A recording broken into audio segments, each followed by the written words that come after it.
Good day, it is wonderful to have the opportunity to be able to speak with you. My name is Jayla Myrie and I am a data analyst at the staffing agency.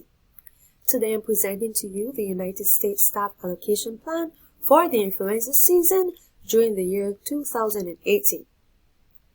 Let me just say this presentation aims to explore the combating and the spreading of the virus, and this will be done by making sure that every hospital and healthcare facility has the necessary staff to provide care to influenza patients as well as administer vaccinations to prevent the spreading of the virus. Influenza is a viral respiratory disease that affects millions of persons worldwide. A series of research and analyses were carried out to determine the allocation of the staff. The data presented is data that was provided by the United States Census Bureau for the years 2008 to the years 2017. Another set of data that was also used for the influenza-related death toll was data provided by the Center for Disease and Control, also known as the CDC of the United States, and this data was for the years 2008 to 2017. Combating influenza virus requires swift action as it is a matter of utmost importance. Before we jump into all of the project details, let me give you an overview about the project. Motivation. Influenza season in the United States is where most people suffer from the flu.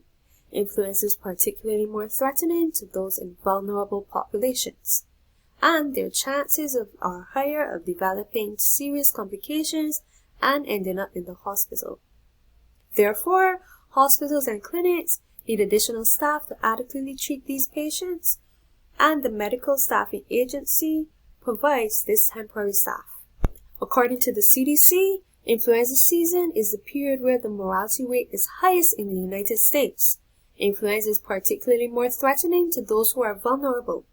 For presentational purposes, the vulnerable population is those adults over the age of 65 and those children under the age of 5. The amount of persons being hospitalized around this season is substantial. As a result, the hospitals and healthcare facilities require an increase in staff to efficiently handle the surplus of patients. The objective: determining when to send staff and how many to allocate to each hospital and healthcare facility in each state. Scope: the agency covers all hospitals in each of the 50 states of the United States, and the project will plan for the upcoming influenza season. Hypothesis: if an adult is over the age of 65 and children are under the age of 5, then they are more likely to experience an influenza-related death. The official influenza season in the United States is the winter through to fall. Influenza begins to peak in December and continues to do so through January to April. Although each state has different geographical locations and thus different climates, the influenza season tends to be uniform throughout the states. Evidently, the charts, here being presented to you, the bar chart on the left and the line chart on the right, support the mentioned timeline of the influenza season by producing the results of the peak seasons being from December to April and reaching the highest peak during the month of January. Here on the bar chart, we can see that January received the most deaths, followed by December, February, and March. Over on the right-hand side with the line chart, we can also see that January had a substantial amount of deaths in comparison to all of the other months. Here we can take a look at August, and we see that August is indeed not a part of the peak seasons, as this is the lowest point on the line chart. The vulnerable population tends to experience a higher mortality rate than other members of the population during the influenza season. This often causes them to be hospitalized, and they should be prioritized to reduce the overall influenza-related death toll. The hypothesis: if an adult is over the age of 65 and children are under the age of 5, then they are more likely to experience an influenza-related death, was tested and compared with two tests. The first test was to determine if the hypothesis was accurate.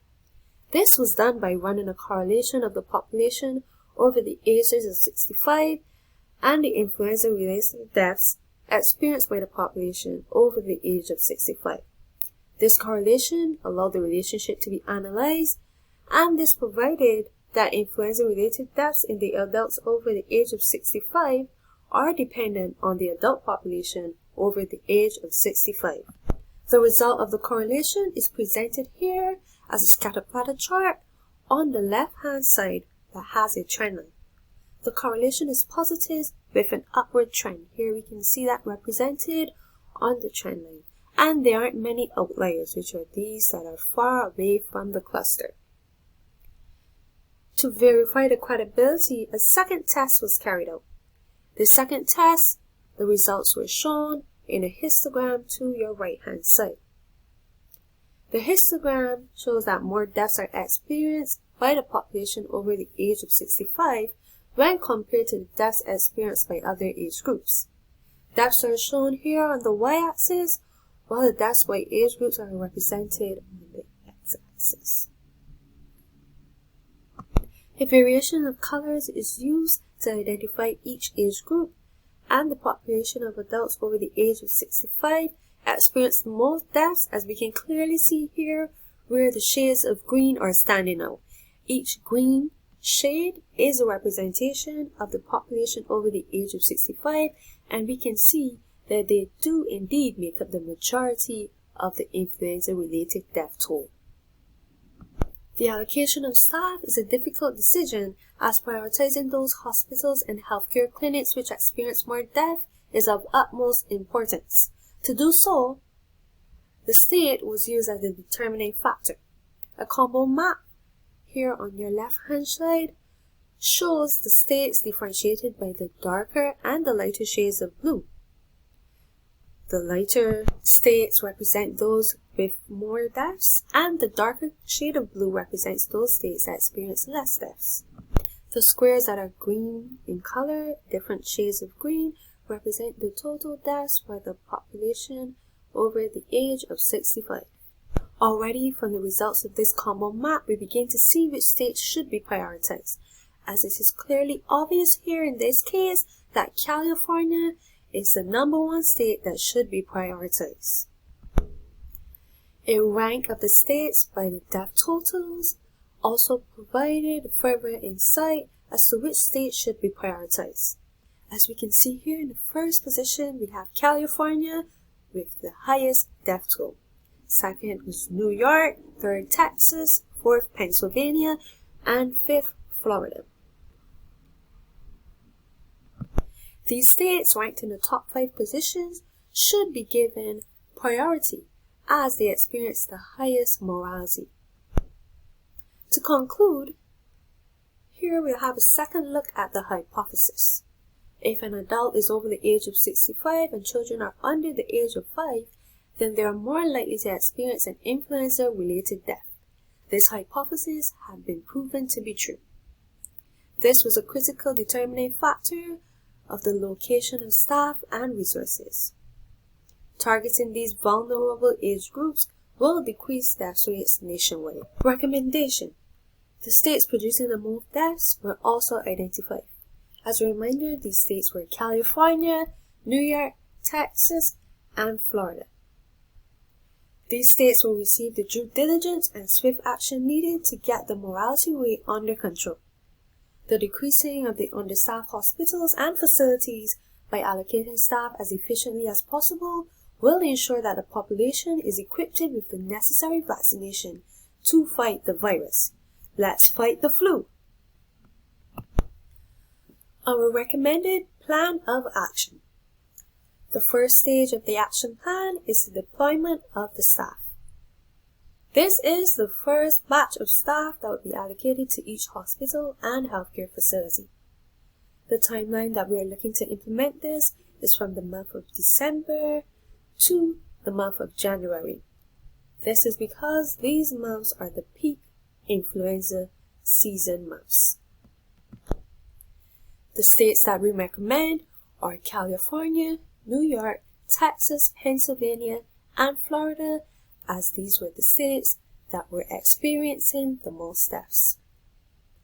Vaccination outreach programs is the second stage in the action plan. This outreach program will be targeting the vulnerable populations whom we identified as those adults over age 65 and those children under 5 years old. This outreach will be individuals going around and trying to inform the population about the benefits of taking vaccinations. The timeline that we're looking to implement this is a month of February, March, and April. The third stage in the action plan is a hospital mandated survey. We're looking to hand out these surveys to all hospitals and healthcare facilities. The timeline for this will be the month of February. The fourth stage in the action plan is the deployment of staff. This will be the second batch of staff's feedback.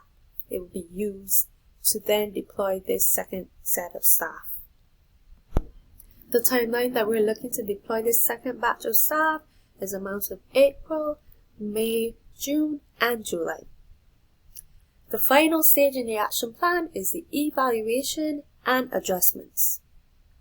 Based on the feedback gathered from the first deployment of staff until the second deployment of staff, we will then create some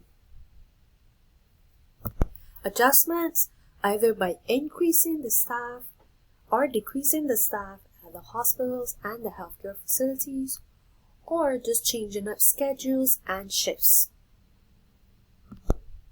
We have reached the end of the presentation, and I would like you all to thank you all so much for attentively listening, and I hope you have gained a lot of knowledge and insight from this presentation, and together we can fight the flu.